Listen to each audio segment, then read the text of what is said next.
This is Budgeting 101 with Joni Kearn.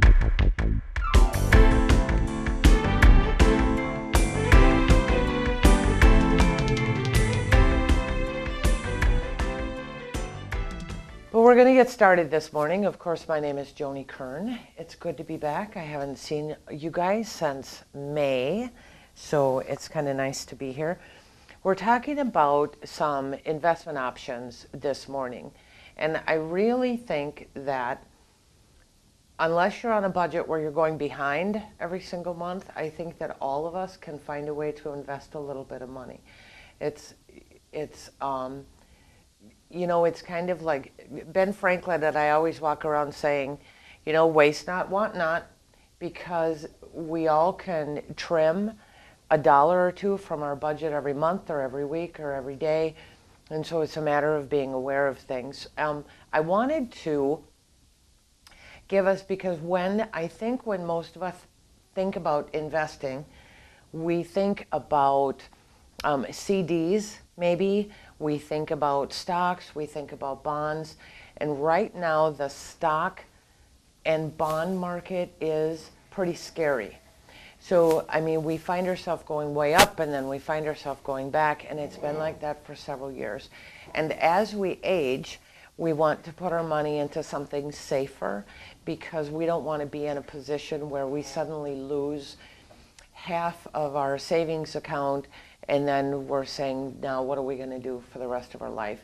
When you're 20 or 21 years old or 25, you can afford to be high risk because you have the next however many years you're going to work in order to recoup it.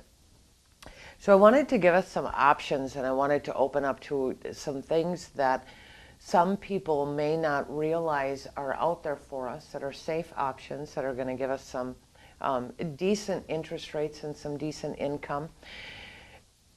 What we're going to start with on the handout is we're going to start with savings. Savings truly is an investment because you make interest on the money you put away. Now, right now you can make anywhere from 0.1%, which is huge, right? Huge, up to 1%. If one of the things that I did, John and I purchased new used vehicles last fall and last winter. We purchased 2 new vehicles. So what I did when we sold our truck is I opened up a savings account at Ally Bank where we have our vehicle loans, and put all of the money into there, and they're paying 1% on savings right now. So what it did net was it lowered the interest rate on my payments by 1%. So I'm getting a better interest rate on the car payments or on the car loans and earning top dollar.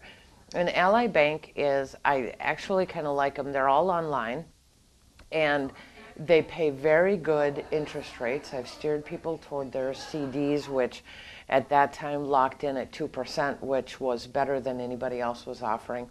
And because they're all online, they can offer better interest rates, and they're just a terrific place to go. There are other places. USAA is a great place to go if you're a veteran or married to a veteran or a child of a veteran. They're open to everyone. But savings accounts are used for short-term expenses. So they're great. I have $10 a week that's withdrawn from my account, so I really don't miss it, and it goes into a savings account. Pays for car repairs, pays for appliance repairs. It pays for any emergencies, anything like a vet bill that comes up that I'm not prepared for. So I'm not having to withdraw money from more stable accounts because it's right there. And then when it happens, because it always does, right? Some of us think we never have to save money because that emergency is never going to happen. Okay. They always do.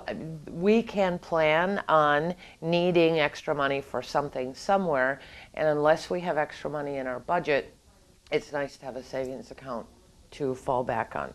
So that's what I've always suggested that savings accounts should be used for, is short term. Great for holidays. We get through Christmas and then we go, phew, I don't have to do anything for a year. And then it comes to the next December and you're like, ah. So Putting away money throughout the year means that the holidays are paid for, birthdays are paid for, whatever you want to use it for. And you can have as many savings accounts attached to a checking account as you want. And you can have savings accounts at banks without checking accounts. So you literally could have a couple of different accounts. One is just for holiday gifting. One is for car repairs or emergency repairs or whatever you want to do. The next one that I have listed is money market checking. I think it's something else that most of us are familiar with. The interest rates right now are about 1%, and they are variable. Some don't have any beginning balance. It used to be that money market checking was $5,000 or $10,000 or above, so it was out of the reach for a lot of us. Now they have those checking accounts. It is the biggest caveat with those is that it is limited withdrawal. You usually have to withdraw a specific amount of money, and you are only allowed to write checks for over whatever it is, whether it's 500 or 100, or you only get to write out 5 checks a month or whatever it is. It's a nice second checking account to use for large purposes or to have just sit there and earn a little bit of interest. 1% is 1%.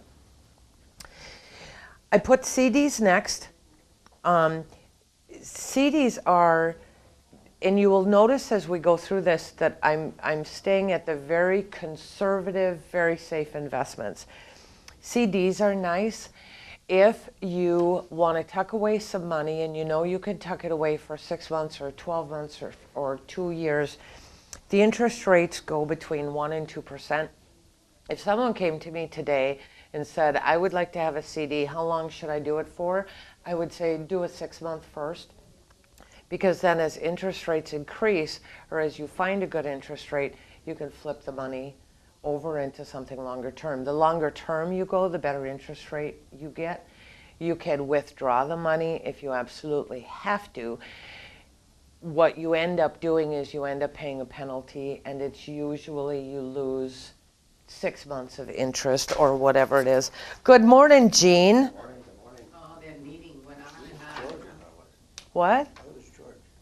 It usually is George, and believe it or not, when I first saw you, I thought George, and I thought, no, I'll call you your real name, but George works.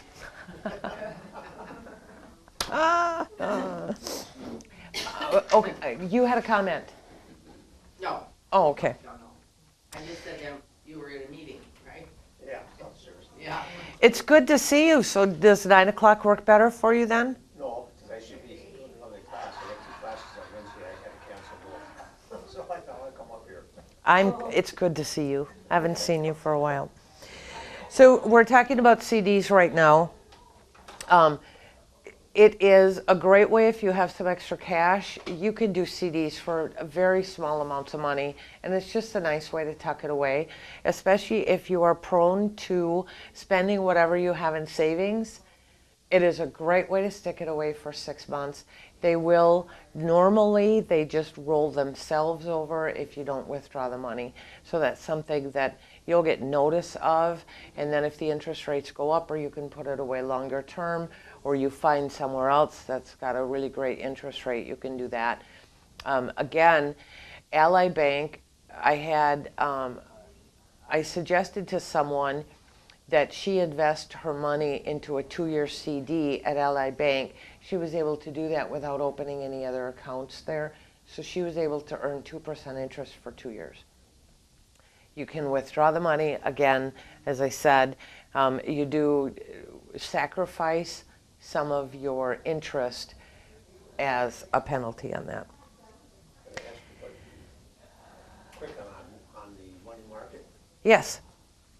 Where do you get 1%? Actually, I was looking online last night and I found several different places. Ally Bank is one of them.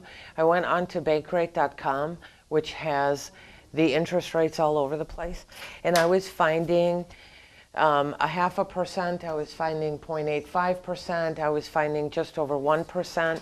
Thank you, sir. I need a stickier. I see 0.3. I have a 0.5. I actually, and they're pretty all over the board. If you shop around for them, you usually find better rates. And the banking industry is moving toward online. I think there is a day coming in the next probably couple of decades where most banks will be all online. Ally is one of them. They offer better rates on everything they have. Savings, I'm getting 1% on my savings account there. My regular checking account savings, I think, is 0.1 or 0.15 or something like that. So it's just a matter of shopping around. But I actually found that, and it depends on how much money you put into the account as well. Municipal bonds. Are you guys all familiar with munis? They call them munis? No? Municipal bonds, or it's been shortened and they're called munis, are this incredible tool.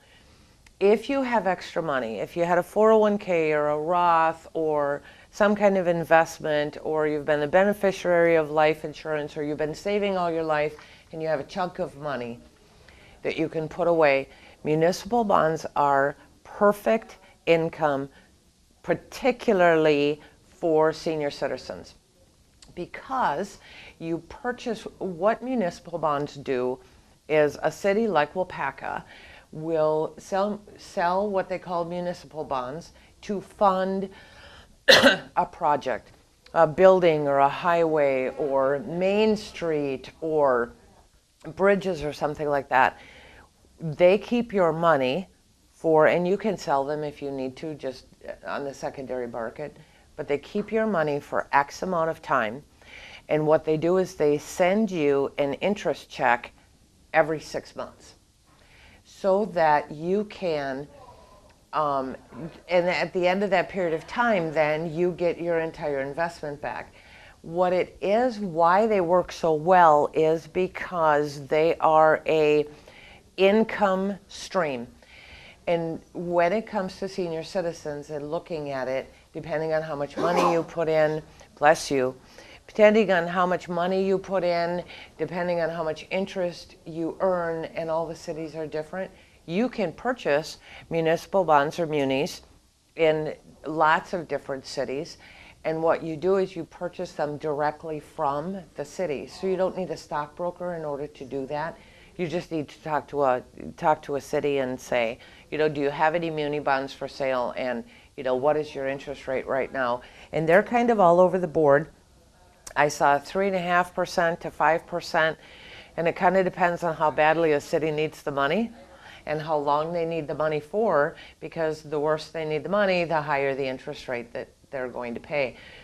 One of the great things about municipal bonds is that you can actually do something called laddering, which means that you purchase different bonds that pay out at different months. So I took a class in investing that literally had us take a portfolio of money and ladder all of the municipal bonds so that they had income every single month. So it was just a matter of where can you get the money and how long do you want to put it away for, and it's called laddering, and then you have a steady stream of income. And 3.5% to 5% isn't bad. You don't have to have a ton of money to be able to do that, to be able to put it away. The income that you earn is non-taxable, which is particularly beneficial for those of us who live on a limited income, because then you don't have to worry. You don't have to worry about having to pay income on those muni bonds. What is the drawback though? You gotta watch what bonds you get invested in, because they can go belly up. They can. There have been, 5 or 6 cities in the United States that have gone bankrupt, and that is one of the risks, huh? Michigan would probably be one of you would want to invest in something in Michigan. Well, investing in Detroit might be a little risky. Investing in Waupaca, would be safe. Investing in Fremont or Waiwega or Berlin or Milwaukee they are considered incredibly safe investments. They're far safer than putting your money into any kind of a stock or bond market because it's easier for companies to go belly up than it is for cities. With cities, governments usually step in and say, yeah, we need to keep you liquid, we need to keep you going. So you have that kind of safety net for you. It actually, when I was looking at the strengths and weaknesses, the weakness was that if you need the cash and you want to sell them, they could sometimes be pretty difficult to sell. You need to find somebody else in the municipal bond market to buy them. One of the weaknesses was not listed losing your money. Pretty tough to do in muni bonds. Is there a certain amount of money you have for that, or can you put any amount of money in? You can purchase a municipal bond for almost any amount of money, which is they've lowered the amount. And again, it kind of depends on the city whether or not they're selling them for $100 or $5,000 or whatever they're doing, but they put them in pretty small chunks for people who want to invest that don't have $10,000 or $20,000 to invest in it. So they've come way down. Treasury bills, which we're going to be talking about next, are one of those. It used to be $1,000 minimum, and now I think it's $100 or $50 or something like that. So you literally can invest even in the U.S. government for next to nothing. Where would you go to get those muni bonds rather than going to a broker? Directly to the city. Right to the city? And if you go online, you can do a search. I did it last night. You can do a search, municipal bonds in Wisconsin. And it'll come up with all of the different municipal bonds at all the different cities that are available and tell you what the interest rates are on them. Time period and all that stuff then? Yep, all of the information is right on there. And it'll give you your annual percentage, yield. It'll give you all of that information right there. So it allows you to be able to shop and to purchase the ones that you want. Yep. Next up is Treasury bonds, and I put bonds, bills, notes. I kind of put them all together in one. Right now, the interest is about 2%. These are kind of fun to invest in. You can do it right online. You can do it over the phone. You do it directly with the Treasury. What they do is they borrow money to get through day-to-day expenses because most of their money comes in at, whatever specific times of the month or the year. So they still need that float. So they sell these bonds. You can buy a Treasury bill or a Treasury bond for one day. Literally, you get a fraction of $1 in interest. You can buy them for 10 years, you can buy them for 20 years, you can buy them for 30 years. Again, they pay interest every 6 months, so it's an income stream. You do not pay federal taxes on it, but you will pay state taxes on all of your income. So federal taxes are more than state taxes for most of us, so that helps us be a little bit more stable with the amount of money that we're paying in taxes or how much we have to claim. They are considered the safest investment in the world. There is no way that the United States government is going to go bankrupt. They're not going to go bad on any debt. They're not. We can't. Whereas small countries throughout the world, They are bankrupt. You're talking about $20 trillion in the hole now, and they're still essentially, yeah, the Treasury has the ability to print money whenever they want. And there's countries all over the world that are just knocking themselves over trying to invest in this country because the interest they're making is pretty decent, and because they are allowed then to be part of this country, they have a little bit more weight when it comes to who this country helps out. There's so many. That's such a complex issue. They are considered the safest investment in the world, believe it or not. And they pay, it again is an income stream, so it's a great way to put away a chunk of money. Right now, at about 2%, I would always suggest you do something a little bit lower. The higher the term, the better the interest rate. I actually know someone who in the late 70s, his mom had a chunk of money. And at that time, bonds were paying 18% interest. So they bought a bunch of 30-year bonds. So when interest rates and inflation fell down to next to nothing, she was in, you know what I mean? She was making a terrific amount of money. So it's well worth watching it, and it's well worth, again, making sure that you're laddering so you put some money away in it, but not a lot.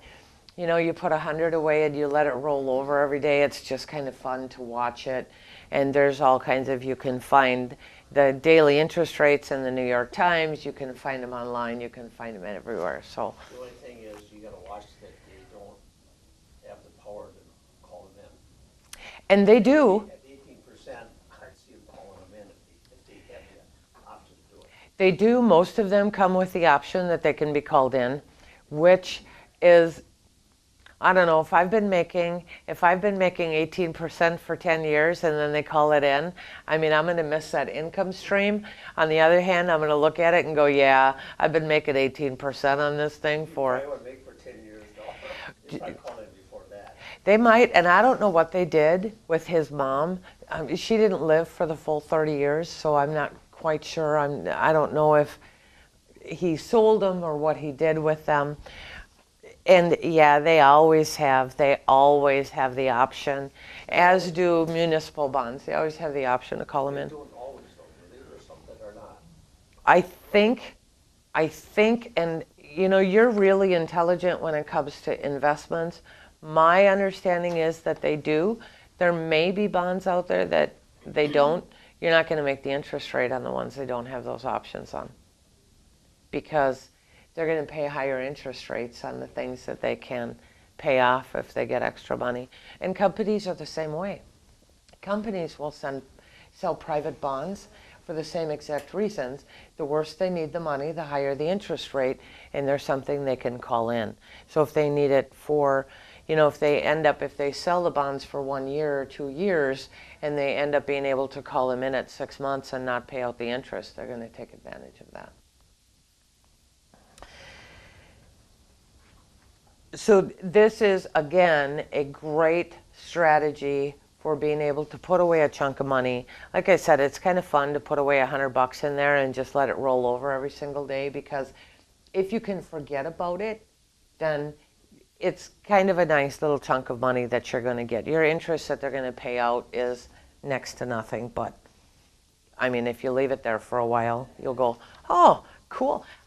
You know, we talk about that. I got to share this story with you. I went down to the mailbox the other day and there was this check in my mailbox.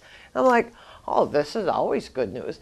And I opened it up and it was for $6.33. And I thought, I wonder how I feel about $6.33. So most of us would go, yeah, that didn't do anything. It didn't pay my rent. But you know what? It bought probably 2 loaves of bread and a jar of peanut butter for Joni and her peanut butter sandwiches. But it all depends on how you look at it. You know, it's still $6.33 that I got, Yeah, that you didn't have before. that I didn't have before. So it's, you know, it's just kind of how do you look at it. I would rather make $1 on a little tiny investment than make nothing on the same investment, because it's $1 I didn't have before. And like Benny always says, penny saved is a penny earned. The last thing that we're going to talk about today is life insurance. And I mean, at this point in our lives, for me to buy a whole life insurance policy on me is so expensive, it's just not attainable. It's a great thing if you come into, through inheritance, or you win the lottery, you come into a chunk of money. It's a nice way to do that, because they pay dividends. The last time I looked at New York Life, they were paying about 6%. and part of that money goes back into the life insurance policy. Part of it goes to cash accrual where you can borrow against it. Because you're borrowing money, you don't pay any taxes on it, but you pay interest when you pay it back. So you pay 1 or 2% interest, but you're paying the interest to yourself because you're borrowing your own money. So it's not a bad way to do it. At this point in our life, that's, again, unless we come into or have a huge chunk of money, it's not a lot. Most of us think about life insurance as making sure that our loved ones are taken care of if we pass. And that is what life insurance is for. But let's take a look at this realistically. As we all know, my husband is pretty ill, and we have a life insurance policy on him that is going to help take care of me when he passes, because we're going to lose his income. This all makes sense. So it's a good thing I have more. It's to get out of I need Velcro, I think, on my lap. Or so. Thank you, Joan. So there's another way of looking at life insurance. So we have a life insurance policy on John that is going to help me replace his income when he passes. You also have to take a look at it and say, what is going to be the end return on my money? So I sat down with a calculator last night and I said, okay, this is the amount of our premium every single month. So this is the amount of money that I'm going to get. And I divided it out. John would have to live for 83 years for us to even out on the investment. So when I take a look at it, the premium is well worth the money that I'm spending, because I'm going to get, John is not going to live to be 145 years. It's just not going to happen. So it is an incredible return on my investment. Now at this age, it is difficult for us to buy. Term insurances are usually not available over the age of 50. Whole life policies are way out of our league. Universal life insurance policies, which are a nice investment, are, that's, the premium is somewhere in the middle. It's something else. It's probably out of our grasp. But there are lots of places that cater to senior citizen life insurance policies. Whether it's a $5,000 or $10,000 or $20,000 policy, we see the ads on TV. You purchase per unit, and that's your payment.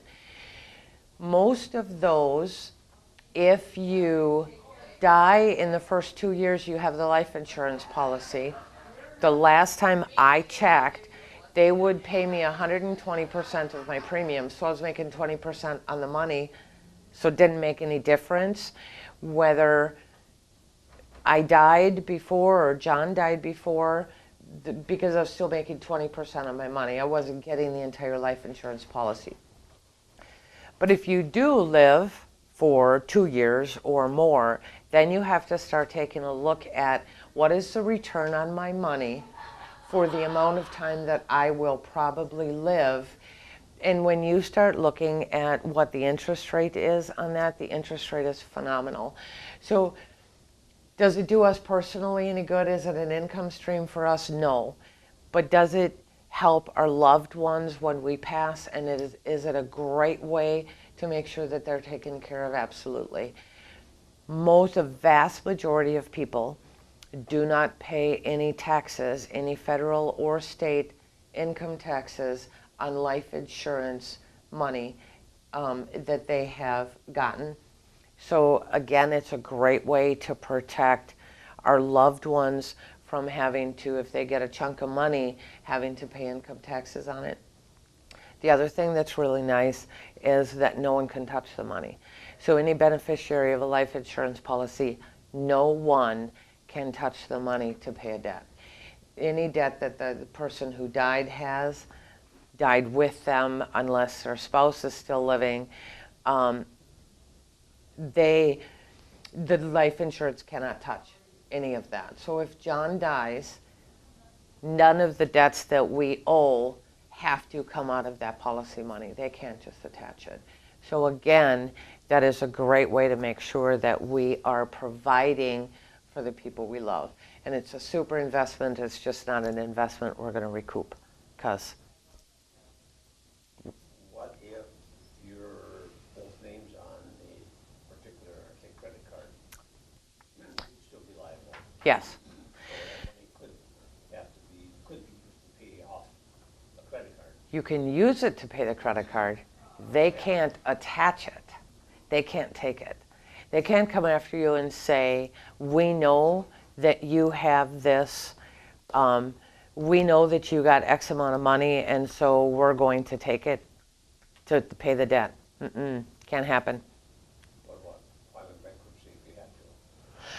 The bankruptcy court is going to say you have this amount of money in the bank, and so they're going to make you spend it to pay down the debt. From the insurance? Yep. I mean, the court can do that. The court can say you have money to pay your debts. You don't have to file for bankruptcy. But the court can't attach. The IRS cannot attach life insurance benefits. Can't be done.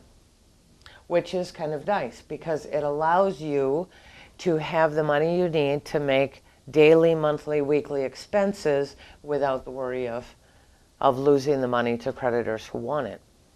But if we are married, like I am, and say if John dies, every debt that we have accrued during our married life or that both of our names are on has to be paid, except my student loans.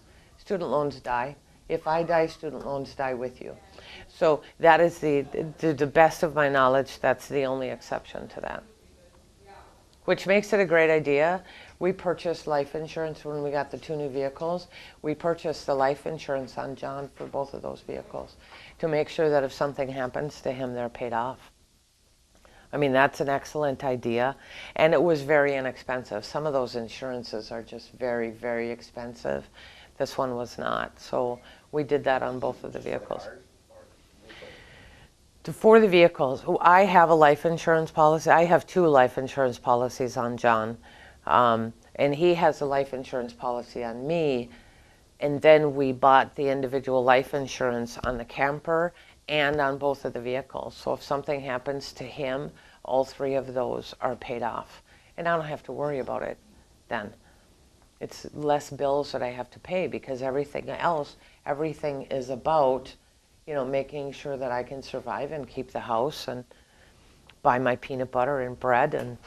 Get that $6 a month or whatever. Hey, that's a jar of peanut butter. Yeah, my first husband died unexpectedly, and we had that on our vehicle, and it was only a few months old, and it got paid for. That's always nice. Good morning. Morning, sunshine. It is always nice to know that something like that is taken care of because, you know, I have the pickup truck, I have the car, and we now have the Equinox. We call it IT because it's not a car and it's not a truck, so we call it IT. And I'm not going to need all of those vehicles, so if something happens to him and we still have 3 vehicles, it gives us the option, you know, which one do I need to do? Because it's handy on the farm. It's handy to have a pickup truck so I can go to the feed mill. But if I'm traveling, then what do I want to do? I want to get 48 miles to the gallon in the Jetta, or do I want to get 18 miles to the gallon in the truck? And that's kind of a no-brainer. So I have, but right now the car is in the shop just getting a timing belt and getting some maintenance, so I'll be able to make my trips, especially to and from Minneapolis to my mom's. I'll be able to do those in the Jetta now safely and worry-free, and it saves me like $55 per trip in fuel. So the timing belt is going to be paid for within about 6 months, which, I mean, that's kind of nice because that's a no-brainer to then have that fixed. So we're pretty ahead of schedule. Any comments or questions or discussion or?